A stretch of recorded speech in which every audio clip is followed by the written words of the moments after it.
Hi students, warm welcome to all. Warm welcome इसलिए क्योंकि अभी चल रहा है ठंडा का मौसम, तो सबको गर्मजोशी के साथ पढ़ना है और एकदम हमेशा मोटिवेटेड रहना है। पिछला वीडियो जब हमने बनाया था उसमें मैं लाइव आया हुआ था, जहाँ पे मैंने बोला कि अब जो है हम लोगों को पूरा प्लान्ड वे पे तैयारी करना है। प्लान्ड वे पे तैयारी मीन्स टर्म 2 की। और सबको पता है कि टर्म 1 का एग्ज़ाम MCQ फॉर्मेट पे था। MCQ फॉर्मेट वाला एग्ज़ाम जो है वो हो चुका है, लगभग पेपर ख़त्म है, एक आध पेपर बाकी होगा, वो भी ऑप्शनल। अब इसके बाद जो होगा एग्ज़ाम वो है टर्म 2, और उसकी तैयारी में अब हम लोगों को लग जाना है। तैयारी में लगने के लिए हम लोगों को सबसे पहले होता क्या है कि लोग पढ़ना तो स्टार्ट कर देते हैं, लेकिन ये पता ही नहीं होता है पढ़ना क्या है। तो सबसे पहले हम लोग टर्म 2 का पूरा सिलेबस, जो कि मैंने लिख के रखा है साइंस का, सिलेबस को देखेंगे, सिलेबस समझेंगे। उसके बाद सिलेबस के अकॉर्डिंग जो है टर्म 2 की तैयारी शुरू करेंगे। टर्म 1 में जो भी मार्क्स आया हो, ये भी 40% मीन्स ये 40 मार्क्स का था, ये भी 40% जो है वहाँ से कंसिडर किया जाएगा CBSE के हिसाब से। तो आप लोगों का टर्म 1 का जो रिजल्ट हो कोई बात नहीं, उसको भूल के आगे बढ़ना है।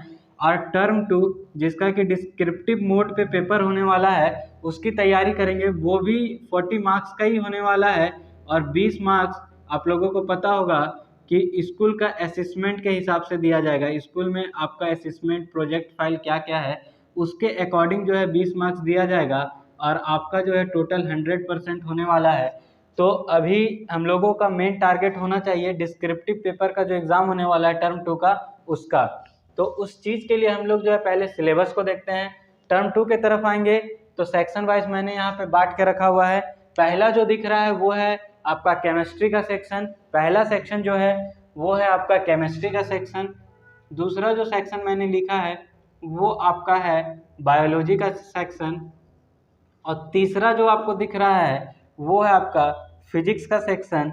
और सबसे आखिरी, इसको कंसिडर तो किया जाता है बायोलॉजी में, लेकिन इसको अलग रखा गया है, तो इसको हम लोग ऑप्शनल बोल के चलते हैं। ऑप्शनल मैं इसे क्यों बोल रहा हूँ वो मैं आपको आगे बताऊंगा। अब आते हैं सबसे ऊपर, केमिस्ट्री में पढ़ना क्या क्या है। तो carbon and its compound, chapter number 4, carbon and its compound, उस चैप्टर को। और उस चैप्टर में भी बहुत सारे टॉपिक्स हैं जिसे कि इस बार CBSE ने हटा दिया है। तो ये चैप्टर रिलेटिवली बहुत ही हार्ड, या फिर बोला जाए कि ये 11th-12th का एक बेस है, बहुत ही ज़्यादा निर्भर करता है 11th-12th इस चैप्टर पे केमिस्ट्री के लिए। तो उसको पूरा ही कम कर दिया गया है। तो अभी फिलहाल हम लोग का मेन प्रायोरिटी क्लास 10th जो कि डिस्क्रिप्टिव पेपर टर्म 2 का है वो होना चाहिए। तो जितना सिलेबस होगा उसके अकॉर्डिंग पढ़ेंगे, और ज़्यादा सिलेबस नहीं है, मैं पहले ही बता दूं कि ये बहुत कम है। और ऐसा ऐसा टॉपिक रखा गया है जो कि इम्पॉर्टेंट बनता है, तो इसको हम लोग एकदम इजी वे पे देखेंगे तो ख़त्म होने का एकदम, मतलब इससे 100% स्कोर करने का, इसको पूरा फाड़ देने का मौका यहाँ पे है। दूसरा जो चैप्टर है वह है periodic classification of element. Periodic classification of element chapter number 5 chemistry का ही है, जो कि बहुत ही आसान है। मतलब उसका हम लोगों को पूरा थ्योरी समझना है, और थ्योरी के बाद उससे क्वेश्चन एक ही फॉर्मेट के पूछे जाते हैं हर साल। जितने प्रीवियस ईयर्स क्वेश्चन हैं सारे में एक ही फॉर्मेट के क्वेश्चन पूछे जाते हैं। तो एक बार हम लोग अगर 5 साल का प्रीवियस ईयर बना लेते हैं तो ये चैप्टर एकदम इजीली मतलब कंफर्म है कि 5 मार्क्स का इससे क्वेश्चन रहता है। तो 5 मार्क्स जो है एकदम कंफर्म। दूसरी चीज कि इस चैप्टर का हम लोगों को ज़्यादा थ्योरी याद नहीं करना है, इस चैप्टर में ज़्यादा कोशिश करना है समझने का। अगर इस चैप्टर को समझ गया है तो हम लोगों को कोई क्वेश्चन हार्ड नहीं लगेगा। दूसरा चीज़, इस चैप्टर को देखने के लिए आप लोगों को पीरियोडिक टेबल पूरा याद होना चाहिए। पीरियोडिक टेबल जितना हम लोगों को सफिशिएंट है उतना याद होगा, ये चैप्टर हमारा निकल जाएगा, बहुत ही ज़्यादा हार्ड नहीं है। इन दोनों को अगर मिला दे मीन्स केमिस्ट्री के सेक्शन से, तो टोटल 10 मार्क्स के क्वेश्चन आने वाले हैं। तो अगर मार्क्स डिस्ट्रीब्यूशन चैप्टर वाइज किया जाए तो इससे 4 नंबर के क्वेश्चन तो कंफर्म है, जो देना ही देना है, देना ही पड़ेगा। तो बचते हैं 6 नंबर, मतलब कार्बन एट्स कंपाउंड से कम 6 नंबर के क्वेश्चन आने वाले हैं। हम लोग मार्क्स डिस्ट्रीब्यूशन के हिसाब से भी पढ़ेंगे, जो लगेगा कि ज़्यादा मार्क्स देने वाला चैप्टर है उसको ज़्यादा तैयारी करेंगे, क्योंकि तैयारी इस बार करनी है तो बेहतर तैयारी करनी है, एकदम प्लान्ड वे पे स्मार्ट स्टडी के साथ। दूसरे तरफ हम लोग आते हैं बायोलॉजी के तरफ। तो बायोलॉजी में 2 चैप्टर पढ़ना है, हाउ डू ऑर्गेनिज्म रिप्रोड्यूस, जिसको हम लोग रिप्रोडक्शन सीधा बोलते हैं, इतना लंबा चैप्टर का नाम नहीं लेते हैं। और दूसरा जो है हेरिडिटी एंड एवोल्यूशन। तो हुआ क्या, इसमें जो है हाउ डू ऑर्गेनिज्म रिप्रोड्यूस, ये तो लगभग पूरा पढ़ना है। कहते हैं ना कि कुछ चीज़ जो है लाइफ में इंपॉर्टेंट रोल रखता है, तो ये है बहुत इंपॉर्टेंट रोल। और पता नहीं लोग इसको पढ़ने से पहले इतना शर्माते और सोचते क्या है, ये है इम्पोर्टेंट। हर चीज़ को बारीकी से, अगर पढ़ाई का टर्म है तो उसको हम लोग बारीकी से जानेंगे। लोग नहीं, यहाँ पे जो है लड़का लड़की का बात हो रहा है तो ये हो रहा है वो हो रहा है, तो लोग यहाँ पे शर्माने लगते हैं, लजाने लगते हैं। शर्माने लजाने का बात नहीं, इसको पूरा हम लोग बारीकी से समझेंगे। और जितना नॉलेज हो, आज नहीं काम आएगा 10 साल बाद काम आएगा नॉलेज, तो इसलिए हम लोग को जब मौका मिला है तो पूरा अच्छे से समझते हैं। तो इस चैप्टर को लगभग पूरा समझना है, ये चैप्टर आपका इम्पॉर्टेंट है। दूसरा है हेरिडिटी एंड एवोल्यूशन, इसमें से एवोल्यूशन का पार्ट काट दिया गया है। सिलेबस जो चेंज हुआ है नया 2021 और 2 के लिए, उस पर आपका ये काट दिया गया है एवोल्यूशन। तो यहाँ से हम लोग को आधा चैप्टर मीन्स सिर्फ और सिर्फ हेरिडिटी के बारे में पढ़ना है। और हेरिडिटी बहुत ही इंटरेस्टिंग टर्म है, इसको हम लोग पहले से भी जानते हैं। थोड़ा सा इस वीडियो में मैं बता दूं, जैसे कोई एक बच्चा है, इसका कैरेक्टर जो है हम लोग असाइन करते हैं कि नहीं, इसका जो है इसका कैरेक्टर इसके पापा से मिल रहा है, इसके मम्मी से मिल रहा है, तो ये उन्हीं के जैसा रिएक्ट कर रहा है, उन्हीं के जैसा बोलने का तरीका, उन्हीं के जैसा दिखने का तरीका। तो ये जो कैरेक्टर मिला है कहाँ से, इसके ऊपर वाले जो भी पूर्वज है, पापा मम्मी दादा दादी, उसी चीज को, उसी टर्म को हम लोग बोलते हैं हेरिडिटी। जो कैरेक्टर हम लोगों को एंसिस्टर से मिलता है उसी चीज को बोलते हैं हेरिडिटी। और एवोल्यूशन क्या होता था कि बोलते हैं लोग जो है पहले थोड़ा मतलब बंदर से को रिलेट करते हैं ह्यूमंस को, कि पहले बंदर की जैसा दिखते थे, अब धीरे धीरे ह्यूमंस इस तरह का डेवलप हुए, चेंज हुए। तो जो स्लो ग्रेजुअल चेंज है, ग्रेजुअल चेंज या फिर स्लो ग्रेजुअल चेंज, उसी को हम लोग बोलते थे एवोल्यूशन। तो एवोल्यूशन का टर्म पूरा हटा दिया गया, हेरिडिटी के बारे में पढ़ना है। तो बायोलॉजी का भी 2 ही chapter, how do organism reproduce, दूसरा हेरिडिटी। ये बहुत ही ज़्यादा 13 मार्क्स कैरी कर रहा है। तो हम लोगों को पहला प्रायोरिटी ये देना है कि बायोलॉजी को हम लोग पूरा समझ ले अच्छे से, कि 13 मार्क्स तो कंफर्म कर लेना है। तो हम लोग स्टार्ट भी जब करेंगे आगे चैप्टर, जब हम लोग पढ़ना स्टार्ट करेंगे तो हाउ डू ऑर्गेनिज्म रिप्रोड्यूस से ही करने वाले हैं। उसके बाद आगे आते हैं फिजिक्स, जो कि बहुत ही इंटरेस्टिंग लोगों को लगता है, बहुत ही इंपॉर्टेंट रोल रखता है ये भी अपने आप में।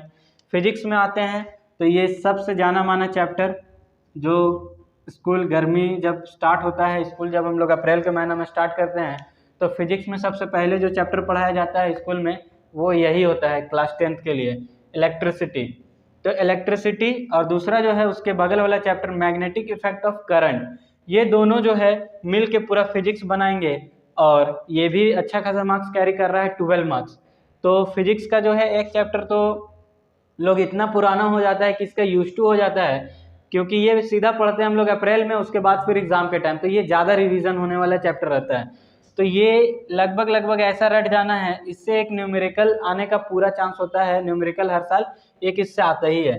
इसको ऐसा रट जाना है कि कहते हैं ना कि एकदम चीनी पानी घोल के पी गए, वो ऐसा एकदम दिमाग में घुस जाना चाहिए। ये पूरा का पूरा हम लोग को मार्क्स चाहिए यहाँ से, चाहे कुछ हो जाए। मैग्नेटिक इफेक्ट देखने में थोड़ा टफ लगता है, बड़ा लगता है, लेकिन इससे क्वेश्चन हार्ड नहीं आता। इससे क्वेश्चन आपका हम लोगों को शायद पढ़ना है 3 में, कि circular wire current carrying, solenoid, और फिर आपका एक है straight wire conductor current carrying conductor. तो उसका जो है जब चैप्टर पढ़ेंगे तब ज़्यादा अच्छा से समझ में आएगा। अभी तो मैं बस ऊपर ऊपर से बता दूं कि वहाँ पे पूछा जाता है कि इसका अब डायग्राम बनाइए कि करंट जो फ्लो कर रहा है तो उसका मैग्नेटिक फील्ड लाइंस किस तरह का बनेगा। फील्ड लाइंस करके एक इम्पॉर्टेंट टर्म इस चैप्टर में आएगा और उसी से लगभग क्वेश्चन होता है। तो बहुत ज़्यादा टफ होने वाला नहीं है ये चैप्टर। उसके बाद एक ऑप्शनल इसको इसलिए मैं रखा क्योंकि आवर इन्वायरमेंट वाला में फूड वेब, फूड चेन, ये जो हम लोग क्लास 6-5 से ही पढ़ते आते हैं, बस उसी का रिपीटेशन है और उसी को एक ऑप्शनल मान के चला है। 5 मार्क्स का क्वेश्चन है। इसको अगर हम लोग थोड़ा सा ऊपर ऊपर से देख के जाएं, पूरा देखने का जरूरत नहीं है, थोड़ा थोड़ा ऊपर ऊपर से देख के जाएंगे ना, बस दिमाग में जब भी देखे, ये नहीं कि एक होता है ना पढ़ रहे हैं साथ में मोबाइल चला रहे हैं, पढ़ रहे हैं किसी से बात कर रहे हैं, अगला को भी टाइम देना जरूरी है।